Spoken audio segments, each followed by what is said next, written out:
All right, this is chapter 3, section 3, the endocrine system objectives.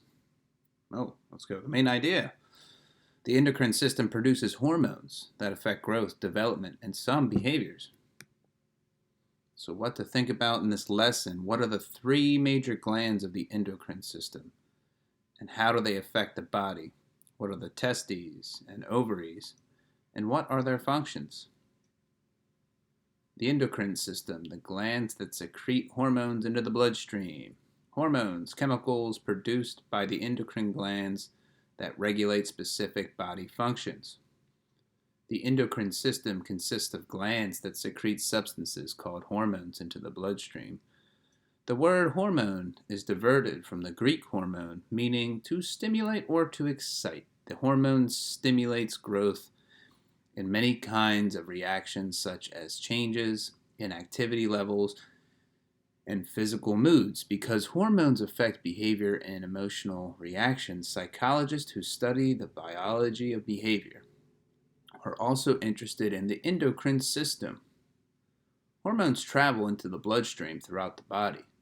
Like neurotransmitters, hormones have specific receptor sites. The various hormones circulate throughout the body and act only on hormone receptors on the body part that they influence.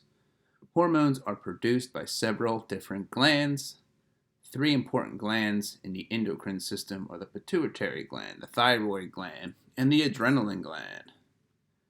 Now, the pituitary gland lies just below the hypothalamus in the middle of the brain. It is about the size of a pea, but it is also important. It has been referred to as the master gland. The pituitary gland, which is stimulated by the hypothalamus, is responsible for the secretion of many different hormones that affect various aspects of behavior. Some pituitary hormones stimulate other endocrine glands, such as the adrenalines, thyroid, and ovaries or testes. Human growth hormone, for example, regulates the growth of muscles, bones, and glands. Children whose growth patterns seem abnormally slow often catch up to others at the same age when doctors give them human growth hormones.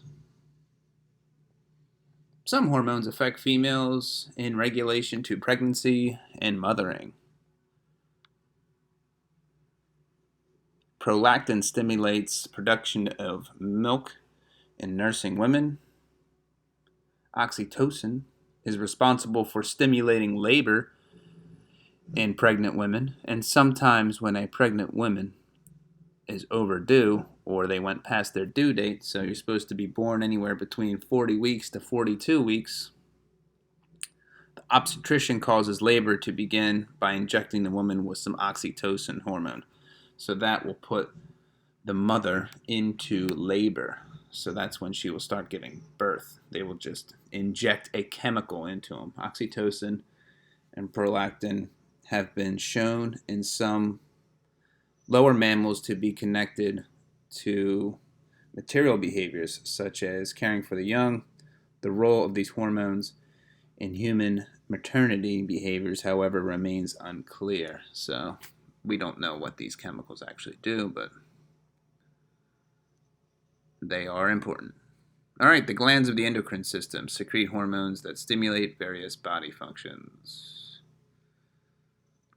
If you can see at the neck, this is the thyroid gland, produces a chemical which controls metabolism, so how you digest food. Pituitary gland secretes hormones, including human growth hormone. That's in your brain, the back of your brain. Here's your adrenal glands. They secrete adrenaline, so make your heart rate go up, and it might be the fight or flight response. If you're in a situation where this is where your adrenaline's going to start pumping.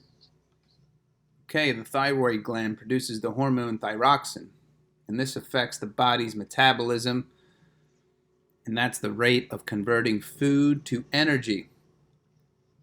So if you have a fast metabolism, your body digests food quicker.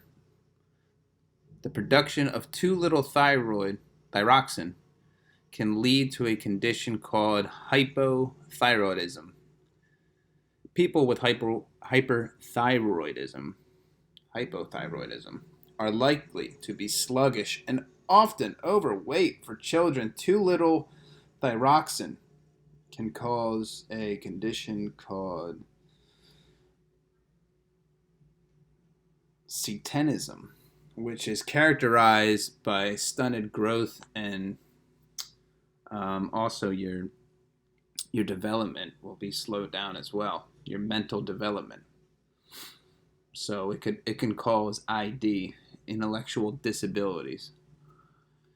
People who produce too much thyroxine may develop a hyperthyroidism, and this is characterized by excitability, you're unable to sleep, and weight loss. So you'll be losing weight very rapidly, you won't be sleeping, and you'll have a lot of energy.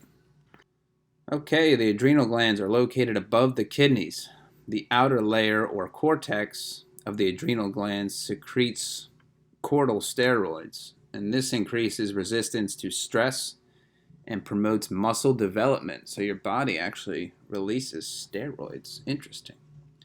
They also cause the liver to release stored sugar, making energy available for emergencies. So when you need some energy, your body's going to release some stored sugar that's hanging out in the liver.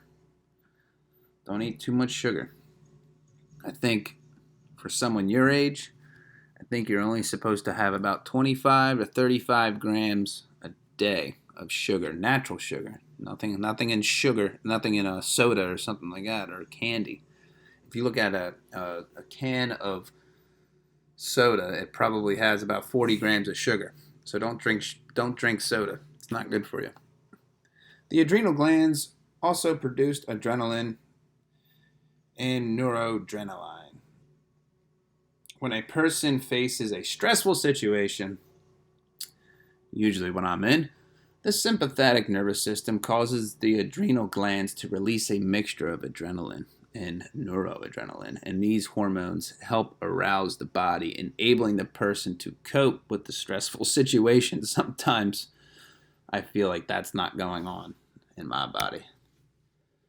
All right, the ovaries and testes. Other glands are the ovaries in females and the testes, you guessed it, in males.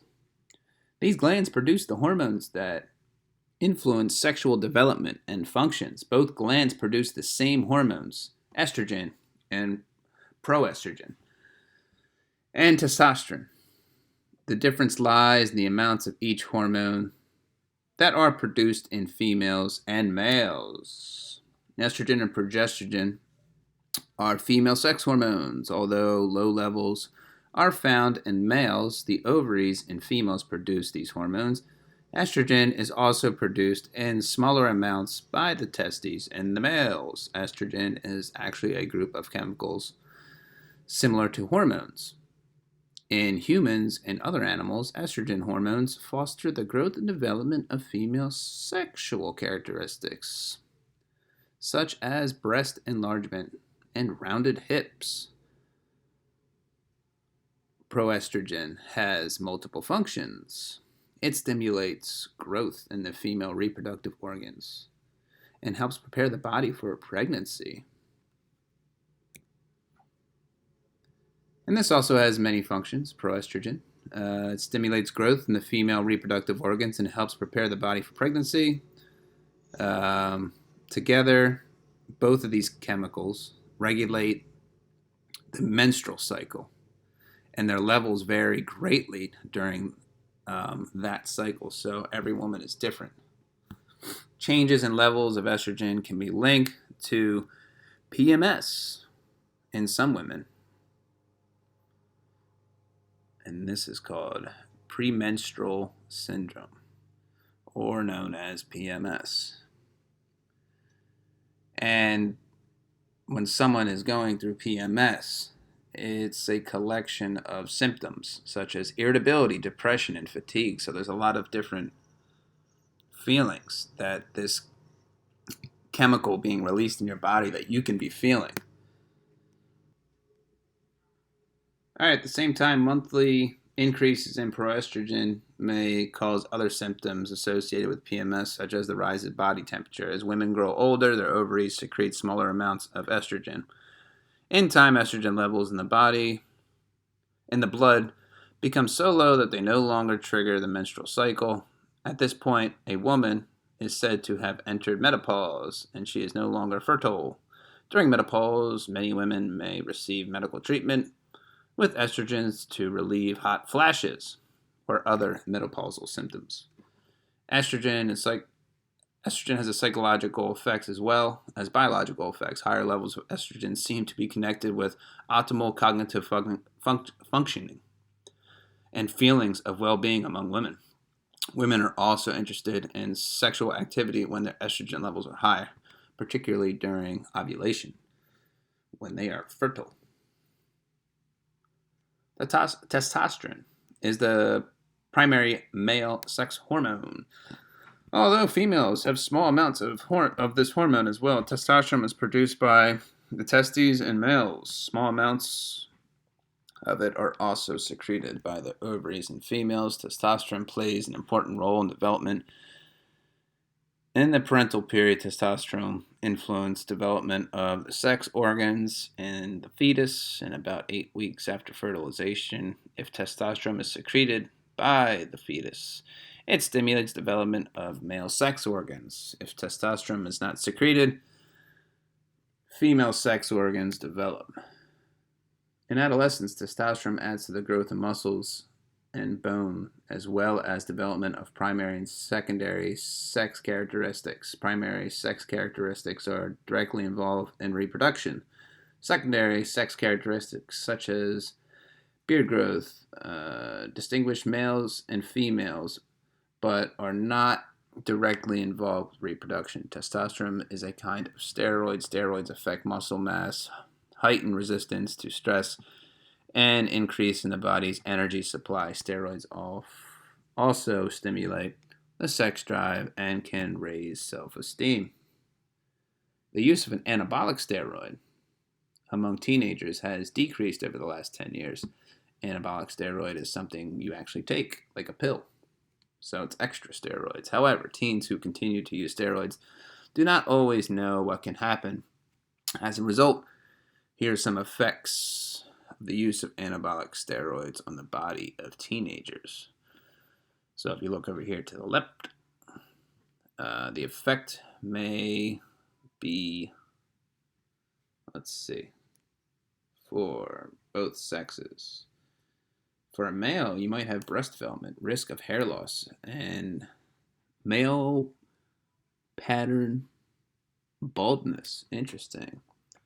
Females, if you take some anabolic steroids, you may experience a deepening of the voice, risk of male-type facial and body hair growth, and male patterns. Baldness. That's interesting. So if you're a female and you take anabolic steroids, you might start going bald. All right. So that ends section 3. A little bit of a review. The endocrine system secretes hormones that stimulate growth and many kinds of reactions, such as the activity levels and moods. The major endocrine glands include the pituitary, the thyroid, the adrenals, and the testes and the ovaries. So that is your lesson for today. Hopefully you learned something. Peace out.